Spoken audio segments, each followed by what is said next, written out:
You can definitely feel it's transfer season now. It feels like since the 1st of July hit, there has been pending moves and moves completed all over European football, and especially in the Premier League, where we've seen next level 4D chess horse trading on the go to make sure teams before the last deadline could get their books in order to make sure coming into this summer they can spend money as freely as they want. And one team that has been shackled so hard by PSR over the last year and a half or so is Newcastle United, who coming into this summer window already have made some interesting moves to set them on the path of really rebuilding their squad after missing out on European qualification this season. In the video today, we're going to be looking at the outgoings that have just about taken place and a few of the incomings that might be pending at any point in the video today. If you do laugh, you learn, you like something or whatever, please do like and subscribe to the channel for more content like this. Jump into the comment section and let me know who do you think the #1 target should be for Newcastle, whether it's someone we talk about in the video today or not. And yeah, let's just get stuck straight into it.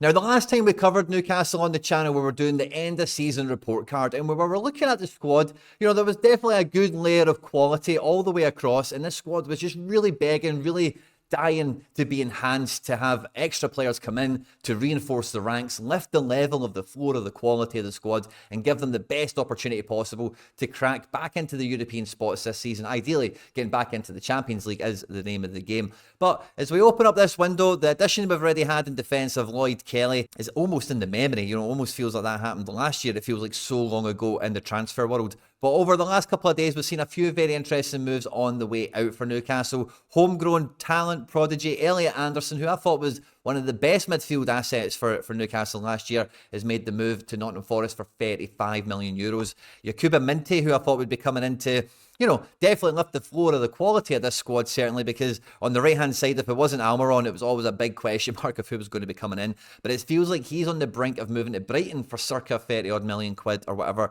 So that'll be another huge windfall that comes into the Newcastle books. And both of those players coming out, they don't really necessarily make the best 11 any weaker, but they definitely reduce the quality of the squad without question. It does feel like Callum Wilson will be on his way out, whether it be to Saudi Arabia or maybe even the MLS. But him being the only backup striker that we've seen feature last season and currently on the roster at the moment, that's going to leave a huge gap here in attack. Now, there's a bit of rumour Anthony Gordon's had his head turned by Liverpool, etc., etc. But I do think that along with Gordon and Alexander Isak, Newcastle are in a really good position contractually and just overall sentiment with the players and whatnot, that I don't think either one of them will kick up a fuss. And number two, financially, it's going to take a mega money deal to get them out of Newcastle. And I don't think many, if any, Premier League clubs are really in a position to be doing that this summer. So I'm not really reading too much into especially the Gordon Liverpool stuff. I think that might go away quite quickly, especially because of the Arna Slot appointment. You know, Liverpool are a real unknown quantity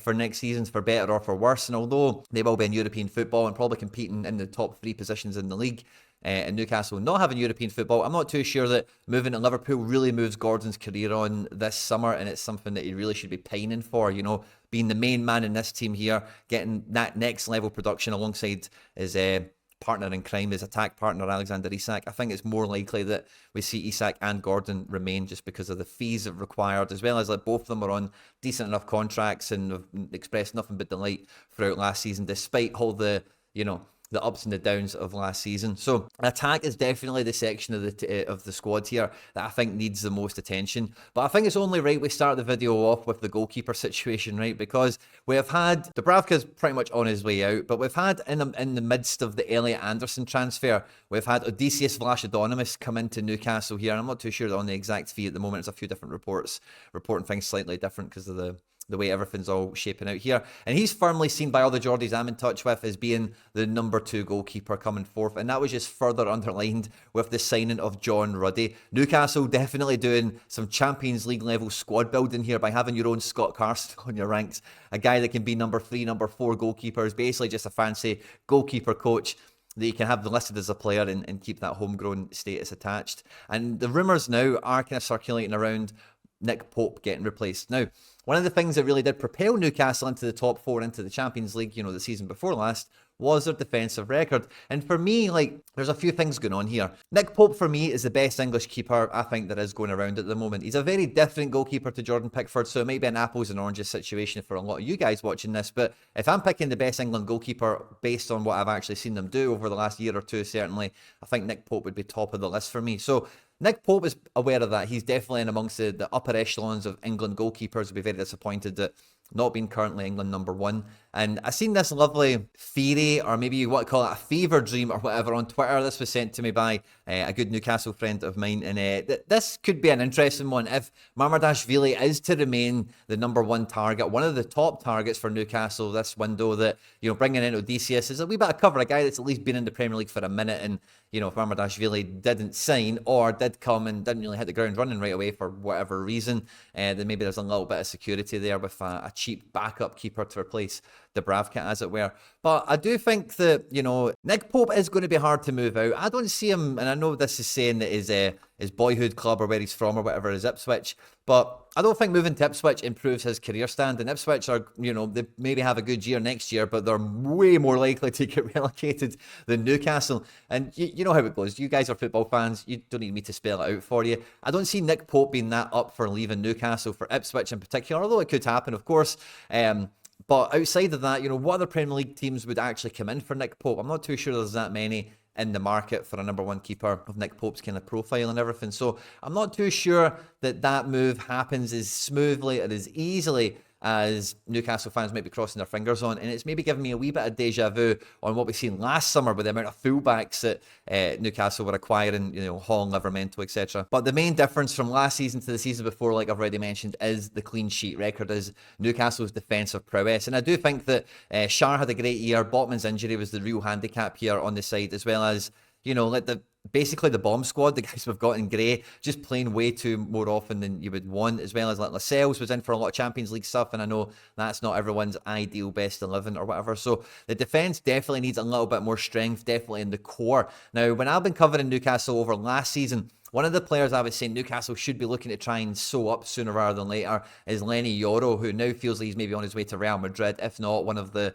top teams across European football. And I definitely feel that that's the sort of calibre that Newcastle have to be going after to enhance their defence, because Schär and Botman are definitely best 11 calibre, can definitely do the job, but Schär is definitely on the twilight of his career, and Botman's injury record means you can't really hang your hat on him for 38 games of the season, including cups and whatnot. And, you know, when you go across European football and you look at that sort of profile of player that would come in and be happy to understudy against these guys and fill in when required, maybe make 10 to 15 starts in all competitions, you do need a guy that's at the beginning of his career, or a guy that's, you know, waiting to make that big move in their career. And I think all things being equal, especially with the financial might, you know, the muscle that Newcastle have, they really should be looking at other defenders of that Lenny Yoro kind of mould. And we're looking at guys like Antonio Silva, Goncalo Inacio of Sporting Lisbon, or maybe even Matthias de Ligt coming out of Bayern Munich. But with no European football for this season, it makes it really hard to imagine that one of those three would actually come to St James's Park this summer, because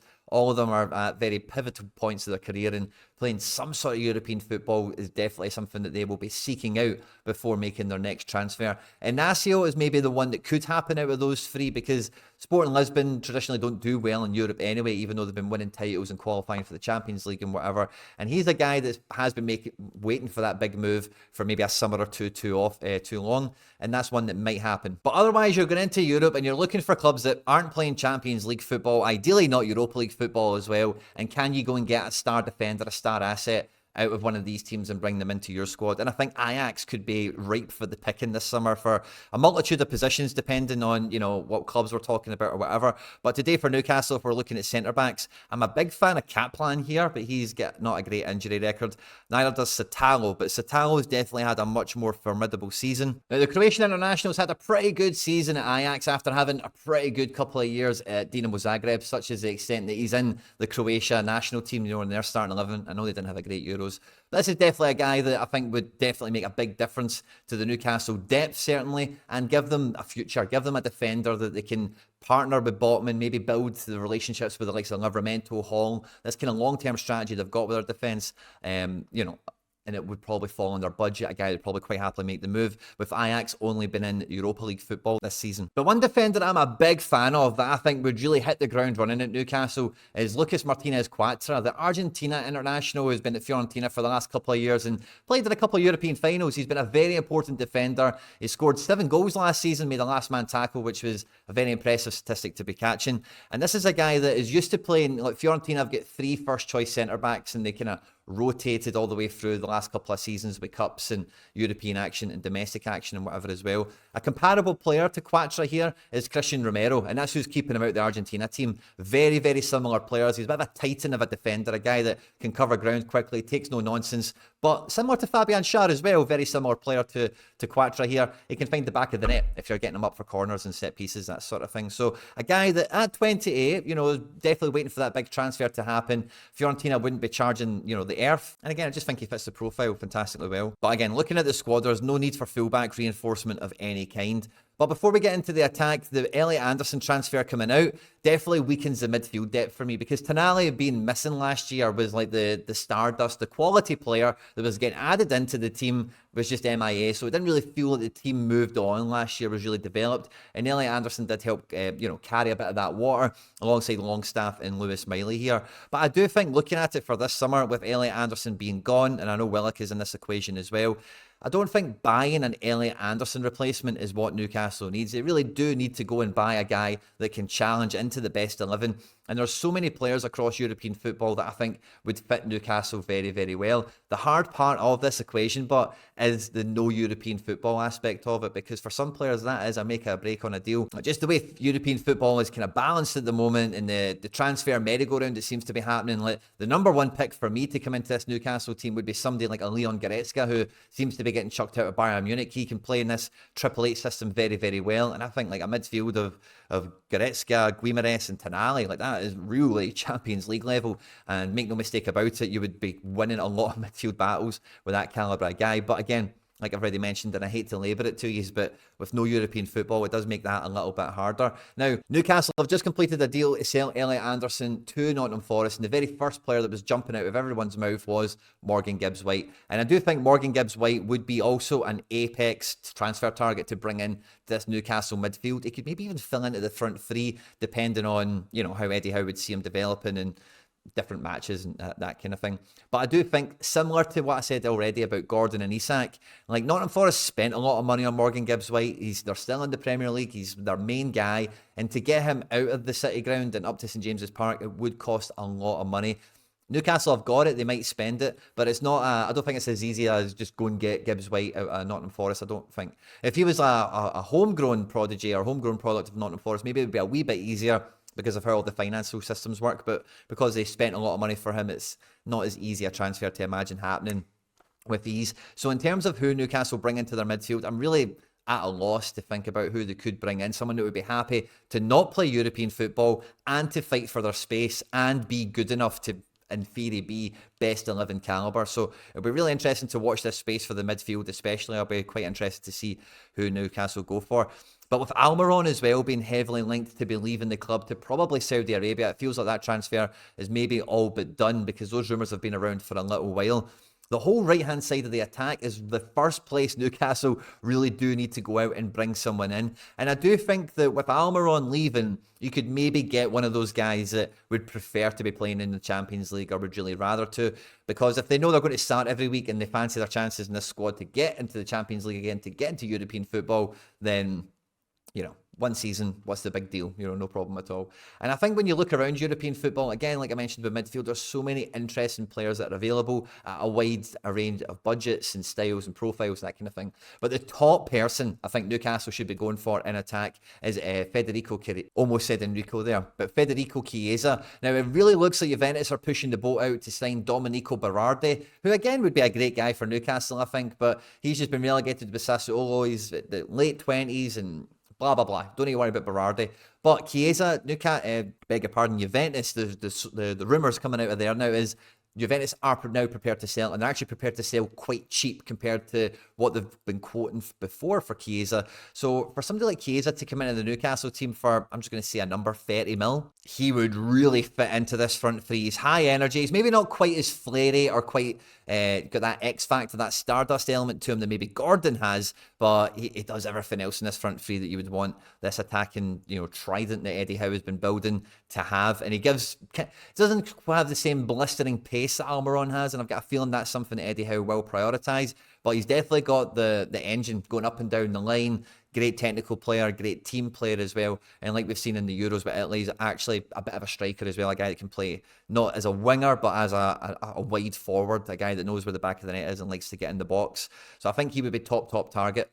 But it's the European football aspect of it, which again, it's for somebody like Chiesa, I'm not too sure that would rule out a transfer like this. And with it now being confirmed that Dan Ashworth has left the building, garden leave is done, contracts are agreed and all the rest of it, he's away to Man United or whatever, there's a lot of pressure and there's going to be a lot of attention on the business that Newcastle does here, because without a shadow of a doubt, Newcastle have to move their squad on this summer. They have to get better. Last season, you were all telling me that, hey, we'll accept the season for what it was. Qualifying for the Champions League came maybe a year too early, and force majeure happened every week, it felt like, whether it be on-field decisions, injuries and everything else in between. So a lot of you guys were very forgiving and understanding of the season gone by, but now you can start to feel the effect of coming into the transfer window and not having European football, and maybe losing your transfer market genius or the guy that was pulling all the strings or whatever.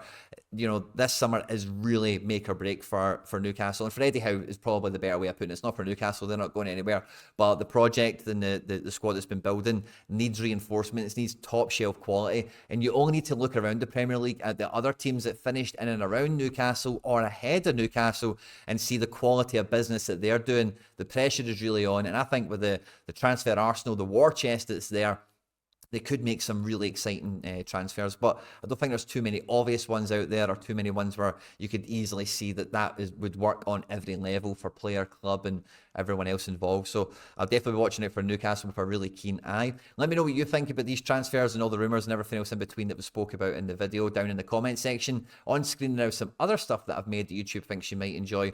I hope you did enjoy the video today, guys. Don't forget to hit the subscribe button for more content like this. Stay out of trouble, and I'll catch you on the next one.